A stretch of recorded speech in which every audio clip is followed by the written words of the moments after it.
आज बनवूया बाजरीच्या बट्ट्या. पहा किती छान बनवल्या. तुम्ही पण बनवा एक वेळेस. वरणासोबत खूप छान लागतात. तिखट वरण, तिखट वरण. हे बाजरीचं पीठ घेतलं 1 वाटी भरून. रवा घ्यायचा अर्धी वाटी.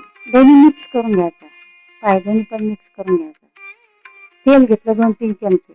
ते गरम करून घ्यायचं कढईमध्ये. शेव, जिरं, ओवा हे सर्व सामान त्यात गरम करून घ्यायचं तेलामध्ये आणि नंतर पिठात टाकून घ्यायचं. हे पिठात टाकून मळून घ्यायचं चांगलं. तीळ पण टाकायचे. थोडंसं मीठ. हे मीठ टाकून घ्यायचं त्याच्यामध्ये चमच्याभर. मिक्स करून घ्यायचं चांगलं. मिक्स केलं. चांगला हाताने मळून मिक्स करून पाणी टाकून मळून घ्यायचा उंडा. उंडा मळून घ्यायचा चांगला. हे उंडा मळून झाला आपला. काहीच टाइम नाही लागत. शॉर्टकट मध्ये होऊन जातात. कधी काही खाणं वाटलं तर करून खायच्या बट्ट्या. वातासाठी चांगलं आहे. हातपाय दुखत नाही, ठणकत नाही. हे पाणी टाकू इडलीच्या भांड्यामध्ये. गरम उकळी आली की पाणी ठेवू त्याच्यावरतून आणि ह्या बट्ट्या करून घेऊ.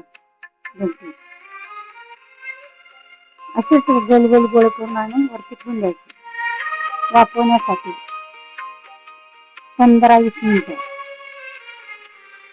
एक वेळेस काढायचे 10 मिनिटं झाले की पाहायचे गरम झाल्या की नाही, तर चांगल्या शिजल्या की नाही.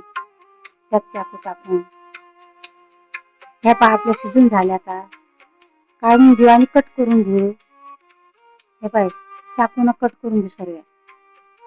दोन्ही पण गोळे कट करून घेऊ सर्व. असे खूप छान लागतात. तुम्ही पण बनवा एक वेळेस. हे तळण्यासाठी तेल ठेवू कढईमध्ये. तळून घेऊ.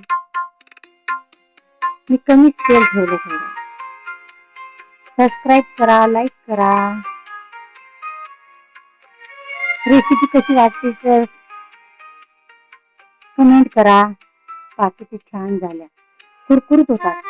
तुम्ही पण बनवून एक वेळेस करून खा. सर्व करू खाण्यासाठी. किती छान झाल्या.